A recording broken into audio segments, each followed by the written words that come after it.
ഇന്ന് എന്നോടൊപ്പം ഉള്ളൊരു ഗസ്റ്റ് നിങ്ങൾക്ക് പേര് പറഞ്ഞാൽ കറക്റ്റായിട്ട് ആർക്കും മനസ്സിലാവും, പക്ഷെ കണ്ടാൽ നമ്മളെല്ലാവരും പറയും ബോച്ചയാണ് അല്ലെങ്കിൽ ബോച്ചയുടെ മോനാണെന്നാണ് എല്ലാവരും പറയുന്നത്. അപ്പൊ നമുക്ക് ചോദിച്ചു നോക്കാം. ബോബി ചെമ്മന്നൂർ എന്ന് പറഞ്ഞാൽ ആരാന്ന് എനിക്ക് അറിയത്തില്ലേനും, ശരിക്കും പറഞ്ഞാൽ എനിക്ക് അറിയത്തില്ല. എങ്ങനെ ഇരിക്കണം?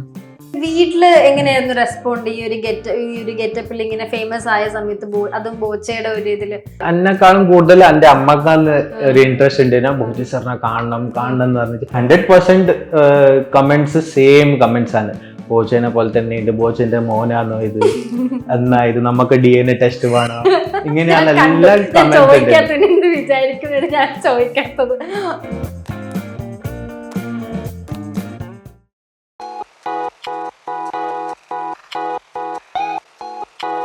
ഞാൻ അശ്വതി. ഇന്ന് എന്നോടൊപ്പം ഉള്ളൊരു ഗസ്റ്റ് നിങ്ങൾക്ക് പേര് പറഞ്ഞാൽ കറക്റ്റായിട്ട് ആർക്കും മനസ്സിലാവും, പക്ഷെ കണ്ടാൽ നമ്മളെല്ലാവരും പറയും ബോച്ചയാണ് അല്ലെങ്കിൽ ബോച്ചയുടെ മോനാണെന്നാണ് എല്ലാവരും പറയുന്നത്. അപ്പൊ നമുക്ക് ചോദിച്ചു നോക്കാം. ഹായ്, നമസ്കാരം. ഹായ്. ദിവിനാഷ്. ദിവിനാഷ് ബോച്ചയുടെ മോനാണെന്നാണ് എല്ലാവരുടെയും ഒരു ഡൗട്ട്. ആണോ? അല്ല. പക്ഷെ കറക്റ്റ് ബോച്ചയെ പോലെ ഞാൻ വന്നപ്പോ ഇങ്ങനെ ഞാൻ ബോച്ചയുടെ ഒരു ഇന്റർവ്യൂ എടുത്തിട്ടുണ്ട്, പക്ഷെ അതേ ലുക്ക് അന്ന് ഞാൻ ഇരുന്ന അതേ ഒരു ഇത് എനിക്ക് വരുന്നത്, അതേ ഒരു വൈറ്റ് ഡ്രസ്സും ആ ഒരു ഹെയർ സ്റ്റൈലും എന്തിന് ഇയറിങ്സ് പോലും അതുപോലെ എല്ലാരും ഇങ്ങനെ പറയും ബോച്ചയെ പോലെ. എല്ലാരും പറയലുണ്ട്. ഇപ്പാങ്കില് കൂടുതലാണ്, കാണുമ്പോ എല്ലാരും പറയലുണ്ട്. എങ്ങനെയാണ് ഇതിന്റെ ഒരു തുടക്കം, ഈ ഒരു ഗെറ്റപ്പ്? ആളൊരു മോഡലായിരുന്നു. അപ്പൊ എങ്ങനെയാണ് ഇതിന്റെ ഒരു ഈ ഒരു മേക്ക് ഓവറിന്റെ ഒരു തുടക്കം? മേക്ക് ഓവർ ഒന്നല്ല, ഇത് സ്വതവായിട്ട് ഞാൻ ഇങ്ങനെ സ്വന്തം ക്യാരി ചെയ്യുന്നതാണ്. ഇത് ഇങ്ങനെ എന്റെ മോഡലിംഗ് ലൈഫിൽ ഞാൻ ഇത് തന്നെ ക്യാരി ചെയ്യുന്നത്. അപ്പൊ ഒരിത് ചേഞ്ച് വന്ന് ഇപ്പൊ ആൾക്കാർ കണ്ട് അങ്ങനെയാണ് ഈ ലെവലിലെത്തത്. ഇപ്പൊ അത് നമ്മൾ പറയുമല്ലോ, ഇപ്പൊ ഒരാളെ പോലെ 7 പേര് ഈ ലോകത്ത് കാണുമെന്നൊക്കെ പറയുമെങ്കിൽ പോലും ഇത് ഭയങ്കര ഒരു ഇതായിപ്പോ. നമ്മളിപ്പോ പല ഇപ്പൊ റീക്രിയേഷൻസിലെ ആൾക്കാര്, ഇപ്പം ചെറിയ ചെറിയ കട്ടുള്ള ആൾക്കാരൊക്കെ പറയും, പക്ഷെ ഇതെന്ന് വെച്ചാൽ കറക്റ്റ് ഇങ്ങനെ പുള്ളി ഇങ്ങനെ വരച്ച് വെച്ച്. എനിക്കൊന്ന് പുള്ളിയുടെ മുമ്പ് ഇത്രയും ഫേസ് കട്ട് കറക്റ്റായിട്ട് ഞാൻ കണ്ടില്ല. കണ്ണും ആ ഒരു ഫേസിന്റെ ഷേപ്പും ഇതിങ്ങനെ ആരും പറഞ്ഞിട്ട് ബോച്ചയുടെ മോൻ തന്നെയാണോ, ഫോട്ടോ എടുത്തോട്ടെ എന്നൊക്കെ ചോദിക്കാറുണ്ട്. കുറെ ആൾക്കാർ ഇത് പറയലുണ്ട് ഇപ്പൊ. അപ്പൊ ഇത് പുള്ളിനെ പക്ഷെ കണ്ടായിരുന്നല്ലേ കുറെ നാൾക്ക്? പക്ഷെ എന്തായിരുന്നു ആ ഒരു എക്സ്പീരിയൻസ്? അപ്പൊ കണ്ടെന്ന് പറയുമ്പോ ഞാൻ ലാസ്റ്റ് ഡിസംബറിൽ ഞാൻ സാറിനെ കണ്ടിരുന്നു. സാറിന്റെ ഒരു സ്റ്റോറിന്റെ ഓപ്പണിംഗ് ഉണ്ടായിരുന്നു ബോംബെയിൽ വെച്ചിട്ട്, വാശി എന്ന് പറഞ്ഞ ഒരു സ്ഥലത്ത്. ആടെയാണ് സാറിനെ കാണാനുള്ള ഒരു ഓപ്പർച്യൂണിറ്റി കിട്ടത്. എക്സ്പീരിയൻസ് പറയുമ്പോൾ നല്ലൊരു എക്സ്പീരിയൻസ് ആയിരുന്നു. അതൊരു സെക്കൻഡ് കുറച്ച് രണ്ടാൾക്കും ഒരു ഇതുണ്ടായിരുന്നു. ഇത് അങ്ങനെയാണ് ഇത് ഫോട്ടോ എടുത്തതിനും എല്ലാം നല്ലൊരു എക്സ്പീരിയൻസ് ആയിരുന്നു. പ്ലസ് സാറിന്റെ ഒരു എനർജി എന്ന് പറയുമ്പോ നല്ലൊരു വൈബ്, നല്ലൊരു എനർജി ക്രിയേറ്റ് ചെയ്യുന്ന ആളാണത്. ഇപ്പൊ എപ്പോഴും ഈ ഡ്രസ് തന്നെയാണോ? അങ്ങനെയൊന്നുമില്ല, എപ്പോഴും അങ്ങനെയൊന്നുമില്ല. ചിലർക്ക് ഒരു ഡൗട്ട് ആയിരിക്കത്തില്ല, ഇപ്പൊ ഒരു റീച്ചിന് വേണ്ടിയിട്ടാണോ, ഒരു ഫെയിമിന് വേണ്ടിയിട്ടാണോ അത് തന്നെ കണ്ടിന്യൂ ചെയ്യുന്ന ആ ഒരു ഡ്രസ്സിങ്, ഒരു ഹെയർ സ്റ്റൈലും? കാരണം പ്രൊഫൈൽ നോക്കുമ്പോൾ കൂടുതലും ഫോട്ടോഷൂട്ട്സും കാര്യങ്ങളുമാണ്. പക്ഷെ ഇപ്പോഴത്തെ ഒരു ഹെയർ സ്റ്റൈലും ഡ്രസ്സിങ്ങും ഒക്കെ കറക്റ്റ് നമ്മുടെ ഒരു ബോച്ചയുടെ ഒരു കട്ടാണ്. അപ്പം അത് അങ്ങനെ തന്നെ മെയിൻറ്റെയിൻ ചെയ്തപ്പോ എനിക്ക് കൊള്ളാം, എനിക്ക് ഫാൻസ് ഒക്കെ വരുന്നുണ്ട്, അങ്ങനെയൊക്കെ തോന്നിയിട്ടുണ്ട്. ഇല്ല, അങ്ങനെയൊന്നും ഞാൻ ചിന്തിച്ചതോ ഇങ്ങനെ ഈ പ്ലസ് ഇന്നത്തെ ഈ ഇന്റർവ്യൂവിൽ ഞാൻ അങ്ങനെയൊന്നും ചിന്തിച്ചതൊന്നുമില്ല. അങ്ങനെ ഒരു ഡ്രസ് എത്തിച്ചു പോകണം. ഇൻഫാക്ട് ആദ്യത്തെ വീഡിയോ വൈറൽ പോയത് അപ്പം കുറച്ച് മുടിയെല്ലാം കുറച്ച് വലുതായിരുന്നു. അത് കഴിഞ്ഞ് ഞാൻ പിന്നെ ഒരു ചേഞ്ചിന് വേണ്ടി ഞാൻ കട്ട് ചെയ്ത് മുടി ഞാൻ കട്ട് ചെയ്ത് കുറച്ച് ഷോർട്ട് ആക്കി. പിന്നെ ഞാൻ വിചാരിച്ചു ഇത് ഷോർട്ട് ആക്കിയാൽ ആൾക്കാർക്ക് മനസ്സിലാവോ ഇല്ലെന്ന്. അപ്പൊ നോക്കുമ്പോ അപ്പം കൂടുതൽ ആൾക്കാർ റെക്കഗ്നൈസ് ചെയ്യാൻ തുടങ്ങി ഇത് സെയിം ആണെന്ന് പറഞ്ഞിട്ട്. ഇപ്പൊ ബോംബെയിലായിരുന്നു കുറെ നാളുണ്ടായിരുന്നു, പക്ഷെ മലയാളമൊക്കെ ഇങ്ങനെ കറക്റ്റ് ആയിട്ട് പറയുന്നുണ്ട്. സാധാരണ ഇപ്പൊ നമ്മുടെ ഫ്രണ്ട്സ് ഒക്കെ ഒന്ന് ബാംഗ്ലൂർ അപ്പുറത്ത് പോയാൽ തന്നെ കുറച്ച് മലയാളം മറന്നു അതിനുള്ള ഇംഗ്ലീഷ് ഇങ്ങനെയൊക്കെ പറയുന്നുണ്ട്. പക്ഷെ കറക്റ്റ് ഇപ്പോഴും നിങ്ങളുടെ ആ ഏരിയയിൽ ഒരു സ്ലാങ് അത് കണ്ടിന്യൂ ചെയ്യുന്നുണ്ട്. അതെങ്ങനെയാ? അപ്പൊ നമ്മൾ അവിടെ കൂടുതൽ ഹിന്ദിയല്ലേ സംസാരിക്കുന്നത്? ഇല്ല, അങ്ങനെയൊന്നും. ഞാൻ ജനിച്ചത് ശരിക്കും നാട്ടിൽ തന്നെയാ, കണ്ണൂരിലാണ് ഞാൻ ജനിച്ചത്. എന്റെ ചെറിയൊരു LKG UKG അതെല്ലാം ഞാൻ നാട്ടിൽ തന്നെ ചെയ്തത്. അത് കഴിഞ്ഞാണ് അവിടെ പോകുന്നത്. നമ്മൾ ചെറുപ്പത്തിൽ ബോംബെയിലായിരുന്നല്ലോ, പിന്നെ ഇങ്ങനെ ആ ഒരു കറക്റ്റ് എന്ന് പറയുമ്പോ ഞാൻ വീട്ടിലുണ്ടാവുമ്പോ അമ്മേന്റെ പേരല്ലോ ഞാൻ മലയാളത്തിൽ തന്നെ സംസാരിക്കുക. ഹിന്ദിയൊന്നും വേറെ ലാംഗ്വേജ് ഒന്നും യൂസ് ചെയ്യത്തില്ല. അപ്പൊ ഡേ ടു ഡേ ലൈഫിൽ ഹിന്ദി വെട്ടിച്ച് മലയാളം തന്നെ. പിന്നെ അമ്മ പ്രോപ്പർ കണ്ണൂരിൽ തന്നെയാണ്, പിന്നെ ആ ഒരു സ്ലാങ് എനക്കും അത് കിട്ടിയത്. അപ്പം എന്താണ് ഈ വർക്കിംഗ് ആണ്, സ്റ്റഡിങ് ആണ്, മോഡലിംഗ് ആണ്? സോ ഞാൻ എന്റെ എഞ്ചിനീയറിംഗ് കംപ്ലീറ്റ് ചെയ്തതിന് മെക്കാനിക്കൽ എഞ്ചിനീയറിംഗ് കംപ്ലീറ്റ് ഏവിയേഷൻ ഫീൽഡിൽ ആ ഫീൽഡിൽ തന്നെയാണ് മെക്കാനിക്കൽ ഞാൻ ചെയ്തത്. അപ്പൊ അത് ചെയ്യുമ്പോഴാണ് ഒരു എല്ലാ എഞ്ചിനീയറിംഗ് സ്റ്റുഡൻസിന്റെ ഒരു ഇതാണ്, അത് ചെയ്യുമ്പോഴാണ് വേറെ ഫീൽഡിൽ ഒരു ഇൻട്രസ്റ്റ് വരിക. അങ്ങനെ എനിക്ക് മോഡലിംഗിന്റെ ഇൻട്രസ്റ്റ് വന്ന്. അപ്പോ ഫാദറും മദറും രണ്ടാളും സപ്പോർട്ട് ഉണ്ടായിരുന്നു. അതിന് വേണ്ടിയിട്ട് ട്രൈ ചെയ്യലുണ്ട് നമ്മളെല്ലാം. അപ്പൊ ആടുന്ന ഒരു മോഡലിംഗിന്റെ ഒരു ക്രേസ് എനിക്ക് തുടങ്ങിയായിരുന്നു. പിന്നെ അതിനെ പറ്റിച്ച് പഠിക്കല്, ഷോസ്, ഓഡിഷൻസ് അതെല്ലാം തുടങ്ങി. അപ്പൊ പിന്നെ മോഡലിംഗിനെ ഞാൻ ഒരു പ്രൊഫഷൻ ആക്കി മാറ്റി. മോഡലിംഗും ആക്ടിങ്ങും രണ്ടും പ്രൊഫഷൻ ആക്കി മാറ്റി. അതല്ലാണ്ട് ഇപ്പൊ ഒന്നും ചെയ്തില്ല ഞാൻ. വീട്ടില് എങ്ങനെയായിരുന്നു റെസ്പോണ്ട് ഈ ഒരു ഗെറ്റപ്പിൽ ഇങ്ങനെ ഫേമസ് ആയ സമയത്ത്? അതും ബോച്ചയുടെ ഒരു ഇതില് ഫേമസ് ആയപ്പോ അങ്ങനത്തെ ഒരു ഇതൊന്നും ഉണ്ടായിട്ടൊന്നുമില്ല. അതിന് ഒരു ചെറിയൊരു ഫെയിം കിട്ടി. കുറച്ച് ആൾക്കാരെ ഏറ്റവും കൂടുതൽ സന്തോഷം അമ്മയ്ക്കാണോ? അമ്മക്കും എനക്കും നല്ലൊരു സന്തോഷം ഉണ്ടായിരുന്നു അത്.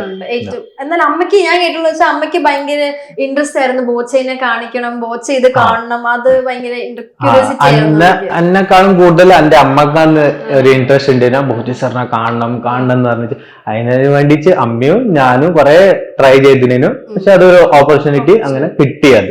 ഇപ്പം ഒരു ഇന്റർവ്യൂ ഇറങ്ങിയപ്പം കോമന്റ്സ് ഒക്കെ കണ്ടായിരുന്നല്ലോ, ഇപ്പൊ കറക്റ്റ് ബോച്ചയാണ്. അപ്പം അതിന്റെ റെസ്പോണ്ട് ഒക്കെ എങ്ങനെയായിരുന്നു? എന്തായാലും ഒരു കോമന്റ്സ് ഒത്തിരി, ഞാൻ വിചാരിച്ച ഒരു നെഗറ്റീവ് കമന്റോ അങ്ങനെ ഒന്നും കണ്ടില്ല, ഫുള്ള് ബോച്ചെ പോലെ തന്നെയാണ് എന്നൊക്കെ പറയുമ്പോ ആ ഒരു റെസ്പോൺസ് പറയുമ്പോ ഞാൻ അങ്ങനെ ആ വീഡിയോ, ഇപ്പോഴത്തെ ലേറ്റസ്റ്റ് വീഡിയോ വൈറൽ ആയപ്പോ 4 million വ്യൂസ് എന്തോ അതിന് സംതിങ് ആയിരുന്നു. അതും വിത്തിൻ 24 hours ആണ് ആയത്. അപ്പൊ ഞാൻ അധികം നോക്കിച്ചില്ല. അത് ഞാൻ പറഞ്ഞാൽ നിക്കട്ടെ, അതാവുന്ന പോലെ ആയിക്കോളുന്നത്. ഞാൻ കമന്റ്സിലൊന്നും അധികം നോക്കിച്ചില്ല. ഞാൻ അധികം പിന്നെ ഒരു ദിവസം അമ്മ പറഞ്ഞു കമന്റ്സിലൊന്നും നോക്കിക്കോന്ന്. നോക്കുമ്പോ ഓൾമോസ്റ്റ് ഒരു 100% കമന്റ്സ് സെയിം കമന്റ്സ് ആണ്. ബോച്ചേനെ പോലെ തന്നെ ഉണ്ട്, ബോച്ചന്റെ മോനാണോ ഇത്, എന്നാ ഇത് നമുക്ക് DNA ടെസ്റ്റ് വേണോ, ഇങ്ങനെയാണ് എല്ലാ കമന്റ്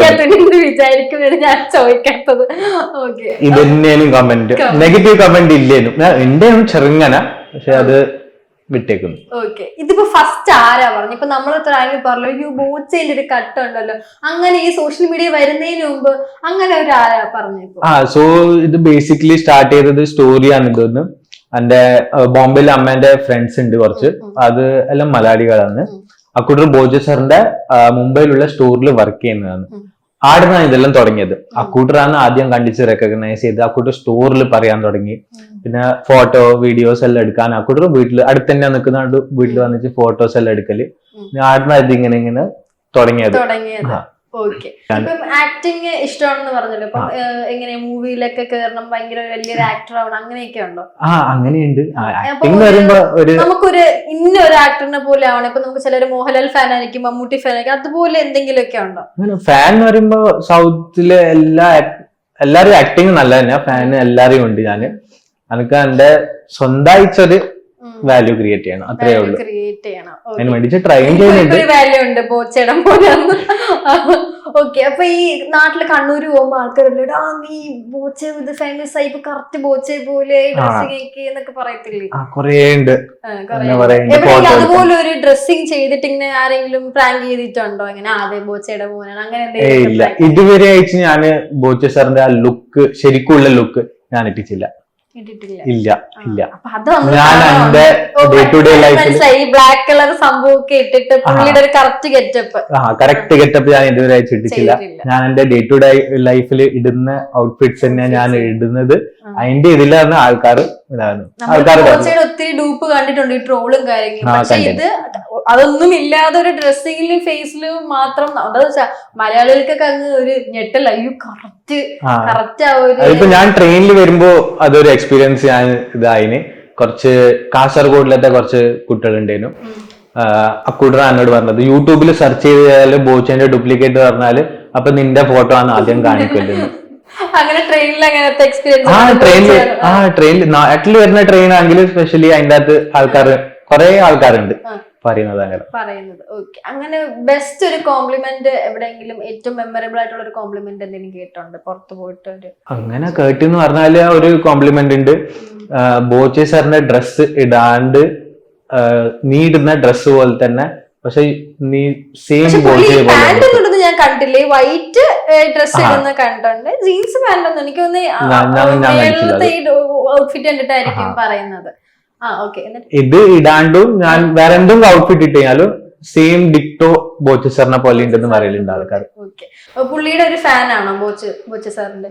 ഫാൻ എന്ന് പറയുമ്പോ ആദ്യം എനിക്ക് ബോബി ചെമ്മന്നൂർ എന്ന് പറഞ്ഞാൽ ആരാന്ന് എനിക്ക് അറിയത്തില്ലേനു.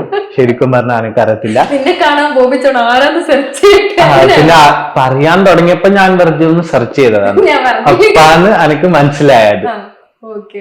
അത് വിചാരിച്ചോ ഇത് നടനാണോ അങ്ങനെ അത് ഞാൻ വിചാരിച്ചു ഇത് ആക്ച്വലി ആരാണിത് എന്ന്.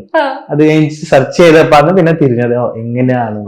ഇപ്പൊ എഞ്ചിനീയറിംഗ് ഒക്കെ പഠിച്ചു എന്ന് പറഞ്ഞല്ലോ. ഇപ്പൊ സാധാരണ ഒരു വീട്ടിലെ ഒരാൾക്ക് കേൾക്കുമ്പോ എഞ്ചിനീയറിംഗ് പഠിച്ചിട്ട് ഇവ മോഡലിംഗ് ചെയ്യുന്നു എന്ന് ആൾക്കാര് തോട്ടേ. പല ഫാമിലിയിലും ഞാൻ ഇവിടെ മോഡലിംഗ് ചെയ്തിട്ടുണ്ട്. പക്ഷെ എനിക്ക് വലിയ മോഡലൊന്നും ആവുമ്പോ ഹൈറ്റിന്റെ ഓരോ പ്രശ്നമൊക്കെ ഉണ്ട്. പക്ഷെ ഇപ്പോഴും പല ഫാമിലിയിലും നേടുന്നൊരു പ്രശ്നമാണ് നീ ഡിഗ്രി പഠിക്കുന്ന എഞ്ചിനീയറിംഗ് മോഡലിംഗിന് സമയം കളയണ്ട. പക്ഷെ ആളിപ്പോ എഞ്ചിനീയറിംഗ് എടുത്തിട്ട് മോഡലിംഗ് ചെയ്യുന്നത്. അപ്പൊ അതിന്റെ ഒരു ബ്രീഫ് എന്താണ് പറയാനുള്ളത്? അതിന്റെ ബ്രീഫ് എന്ന് പറയുമ്പോൾ ഫാമിലി സപ്പോർട്ടീവ് ആണ് മോഡലിംഗ് ചെയ്യാൻ, ആക്ടിങ് ചെയ്യാൻ. അതുകൊണ്ട് അതിന്റെ ഒരു ഇതില്ല. അമ്മയും ആണെങ്കിലും ഞാനും ആണെങ്കിലും അതിന് നമുക്ക് ക്ലീൻ ആയിട്ട് മൈൻഡ് ക്ലീൻ ആണ്. എന്റെ മോഡലിംഗ് ആക്ടിങ് അത് തന്നെയാ ചെയ്യണം. അതിന്റെ ഇതിൽ ഞാൻ എന്റെ സ്വന്തമായിട്ട് മുംബൈയിൽ മോഡലിംഗിന്റെ അക്കാഡമി ഉണ്ട്. അവിടെ നമ്മൾ കുട്ടികളെ പഠിപ്പിക്കും, കുട്ടികൾക്ക് വർക്ക് പ്രൊവൈഡ് ചെയ്യും. ഞാൻ ഇങ്ങനത്തെല്ലാം ഞാൻ ചെയ്യലുണ്ട്. പിന്നെ ആക്ടിങ് എന്ന് പറഞ്ഞാല് ആക്ടിങ്ങിന്റെ ഒരു നല്ലൊരു ഇതുണ്ട്. കൊറോണന്റെ സമയം, ലോക്ക്ഡൌണിന്റെ സമയം എനിക്കൊരു മറാഠി മൂവി ഓഫർ കിട്ടിനു. ഒരു ബോയ്സ് മൂവിയാണത്. പക്ഷെ അത് ലോക്ക്ഡൌൺ എല്ലാം തുറന്നപ്പോ കുറച്ച് ഫൈനാൻഷ്യലി പ്രൊഡ്യൂസറിന്റെ ഇതായപ്പോ ആ പിക്ചർ അങ്ങനെ ഇതായിപ്പോയി. അത് റിലീസ് ആയിട്ടില്ല ആദ്യം. അത് കഴിഞ്ഞ് പിന്നെ റീസെന്റ് ആയിട്ട് ധനുഷ് സാറിന്റെ ഒരു കുബേര മൂവിന്റെ അത് എനിക്ക് ഓപ്പർച്യൂണിറ്റി കിട്ടിനു. പക്ഷെ അതും അങ്ങനെ തന്നെ ലാസ്റ്റില് ഡയറക്ടർ പറഞ്ഞ് ധനുഷിനെക്കാളും കുറച്ച് കൂടുതൽ ഹൈറ്റ് ആണ്, അതുകൊണ്ട് ഇത് നമുക്ക് വേണ്ട. ആടെ ഒരു ഇതായി. അങ്ങനെ ആക്ടിങ്ങിന് വേണ്ടി ഞാൻ കുറെ ട്രൈ ചെയ്യുന്നുണ്ട്. ഈ മൂവിയിൽ ആക്ടിംഗിൽ ഇപ്പൊ നായനെ കാട്ടി ഒരു ഹൈറ്റ് വരാൻ പാടില്ല, അങ്ങനെയൊക്കെ ഉണ്ടല്ലോ. അങ്ങനെയുണ്ട്. ഹൈറ്റ് കൂടിയാലും പ്രശ്നം, ഹൈറ്റ് കുറഞ്ഞാലും പ്രശ്നം. അപ്പൊ അങ്ങനത്തെ ഇതായതുകൊണ്ട് ആ ഒരു മൂവിയും ഇതായി. അത് ട്രൈ ചെയ്യുന്നുണ്ട്. ഇപ്പൊ ഞാൻ പറഞ്ഞു ഇപ്പൊ ഈ സാധാരണപ്പെട്ട ആൾക്കാർ ഇത് കാണാൻ പറയും അത് നീ ബോംബെയില് മോഡലിംഗില് പാരന്റ് സപ്പോർട്ട്. പക്ഷെ നമ്മുടെ കേരളത്തിൽ എന്റെ ഫാമിലിയിലൊക്കെ സ്റ്റാർട്ടിങ്ങില് ഒട്ടും അക്സെപ്റ്റബിൾ അല്ലായിരുന്നു. ഒന്നാമത്തായാലും പെൺകുട്ടി ആയതുകൊണ്ടുള്ള റീസൺ. രണ്ടാമത്തെ ചില ആളുകളോട് ഞാൻ മോഡലിംഗിന് പോയാൽ നിങ്ങൾക്ക് എങ്ങനെയാണ് ഫിനാൻഷ്യൽ ഇൻകം കിട്ടുന്നത്, ഡിഗ്രി പഠിച്ച് നിങ്ങൾ എന്തെങ്കിലും ജോലി നോക്കി എഞ്ചിനീയറിംഗ് പഠിച്ചാൽ ഇതാകും എന്ന്. അപ്പോഴും അവർക്ക് പറയണമെന്നുണ്ടായിരിക്കും എനിക്കിതാണ്. പൊതുവെ എല്ലാവരും തോട്ട് മോഡലിംഗിൽ ഒരു ഇൻകം കിട്ടത്തില്ല എന്നുള്ളൊരിതുണ്ട്. അത് സത്യമാണ്. മോഡലിംഗിൽ സ്റ്റാർട്ടിങ്ങിൽ ആർക്കും ഇൻകം കിട്ടത്തില്ല. അത് നമ്മള് കാസ്റ്റിങ്സ് പോകണം, ഓഡിഷൻസിന് പോകണം. ഒരു ക്ലിക്ക് കിട്ടുന്നവരെ നമുക്കത് ചെയ്തുകൊണ്ടിരിക്കണം. ഇവിടെ കേരളത്തിലാകത്തില്ല, പക്ഷെ മുംബൈയിൽ അങ്ങനെ ഹൈറ്റിന്റെ ഒരു ഇതൊന്നുമില്ല. ചെറിയ ഹൈറ്റിന്റെ ഒരു ഇതില്ല, ഹൈറ്റ് ഇല്ല, ബോഡി ഇല്ല, സ്കിൻ ടോണിന്റെ ഇതില്ല, അതൊന്നുമില്ല. നോക്കുന്ന ആൾക്കാരുണ്ടല്ലോ ഇവിടെ അത് നോക്കുന്ന ആൾക്കാർ. പക്ഷെ ഞാൻ കേട്ടുള്ള നമ്മൾ ഇന്റർനാഷണൽ ഷോസ് ഒക്കെ ചെയ്യുന്ന സമയത്ത് അവര് ഹൈറ്റ് ഉള്ള മെൻസിനെയാണ് കൂടുതലും എടുക്കുന്നത്. ഇന്റർനാഷണൽ ഷോസിന് ഹൈറ്റ് കമ്പൽസറി ആണ്. അത് മെയിൽ മോഡൽസ് ആയിരിക്കും, ഫീമെയിൽ മോഡൽസ് ആയിക്കഴിഞ്ഞാലും അത് കമ്പൽസറി ആണ്. ഇപ്പൊ ഈ മോഡലിംഗ് ഒക്കെ ആവാൻ നിൽക്കുന്ന ആൾക്കാരോട് ചിലപ്പോൾ അവർക്ക് കോൺഫിഡൻസ് കുറവായിരിക്കും. എന്തായിരിക്കും അവരോട് പറയാനുള്ളത്? ഇപ്പം ചിലപ്പോൾ അവർ വിചാരിക്കും എന്റെ സ്കിന്നിന്റെ കളർ ഇങ്ങനെയാ, അല്ലെങ്കിൽ എന്റെ ഹൈറ്റ് ഇങ്ങനെയാണ്, അല്ലെങ്കിൽ എല്ലാവരും വിചാരം മോഡലിംഗ് എന്ന് പറഞ്ഞ ഒരു ലുക്കാണ് മെയിൻ എന്ന് തോട്ട് ചെയ്യുന്ന ഒത്തിരി ചെറുപ്പക്കാരുണ്ട്. അവർക്ക് ഇഷ്ടമില്ലാത്ത കാര്യങ്ങൾ പഠിച്ച് എന്നുള്ള ജോലി കഴിഞ്ഞ് മോഡലിംഗ് പോകണമെന്നല്ല ഞാൻ ഉദ്ദേശിച്ചത്. എന്നാലും നമുക്കൊരു പാഷൻ സൈഡില് ഉള്ള ആൾക്കാർ ഒത്തിരി ഉണ്ടല്ലോ. അവരോട് അപ്പൊ എന്താ പറയാ? മോഡലിംഗിന് അങ്ങനെ സ്കിൻ ടോണിന്റെ ഒരു ഇതില്ല, പ്രശ്നമില്ല. ഇപ്പൊ ഹൈറ്റിന്റെ ഒരു പ്രശ്നമില്ല. ഡെയിലി പ്രാക്ടീസ്, പോസിംഗിന്റെ പ്രാക്ടീസ് ചെയ്യുക, വാക്കിന്റെ പ്രാക്ടീസ് ചെയ്യുക. അതിനകത്ത് ആക്ടിങ് എല്ലാം വരുത്തുന്നു, TVC ആക്ടിങ് വരുത്തുന്നു. നമ്മള് യൂട്യൂബിൽ ചെറിയ ആഡ് എല്ലാം നോക്കുന്ന ആ ആക്ടിങ് എല്ലാം വരുത്തും. ഇതെല്ലാം കുറച്ച് എല്ലാ ദിവസവും പ്രാക്ടീസ് ചെയ്താല്, കുറച്ച് ഇംപ്രൂവ് ചെയ്താല് നമുക്ക് എത്തേണ്ട സ്ഥലത്ത് നമുക്ക് എത്താൻ കഴിയും. അതന്നെ ഞാനും അതന്നെയാ ചെയ്തത്. അപ്പം എത്ര ഏജിലാണ് അപ്പൊ ഇതൊരു എനിക്ക് മോഡലിംഗ് ചെയ്യണം എന്നുള്ള ഇത് വന്നത്? ഞാൻ എന്റെ എഞ്ചിനീയറിംഗിന്റെ ഫസ്റ്റ് ഇയർ തുടങ്ങിയപ്പോ ഒരു 18, 19 അങ്ങനെ 19, 20 ഏജിൽ അപ്പൊ ഞാനൊന്ന് തുടങ്ങിയത്. അപ്പൊ അതിന്റെ റീസെർച്ച് ചെയ്യാൻ തുടങ്ങി, ആദ്യം എല്ലാം ഷോസിന് പോകാൻ തുടങ്ങി. അങ്ങനെയാണ് ഒരു തുടക്കം, മോഡലിംഗിന്റെ കരിയറിന്റെ തുടക്കം ആടെയാണ്. അത് പിന്നെ നല്ല പഠിച്ചു കഴിഞ്ഞപ്പോ നല്ല നല്ല ഡിസൈനേഴ്സിന്റെ പിന്നെ വർക്ക് ചെയ്ത് ഞാൻ ആ കൂടെ പ്രൈവറ്റ് ഫാഷൻ ഷോസിന് ഞാൻ വർക്ക് ചെയ്ത്. പിന്നെ ഋത്തിക് റോഷന്റെ ഒരു മൗണ്ടൻ ഡ്യൂവിന്റെ ആഡ് ഞാൻ ചെയ്തിരുന്നു ലോക്ക്ഡൌണിനേക്കാൾ മുമ്പേ. പിന്നെ ലാക്മി ഫാഷൻ വീക്കിന്റെ എല്ലാ ഡിസൈനേഴ്സിന്റെ ഒപ്പം ഞാൻ വർക്ക് ചെയ്തിരുന്നു. പിന്നെ ഇപ്പോഴത്തെ അധികം യൂസ് ചെയ്യുന്നത് യങ്സ്റ്റേഴ്സ് സ്നാപ്ചാറ്റ് എന്ന് പറഞ്ഞ ഒരു ആപ്പ് ഉണ്ട്. ആ ഒരു ആപ്പിന്റെ മൊത്തം ഞാൻ ക്യാമ്പയിൻ ചെയ്തിരുന്നു.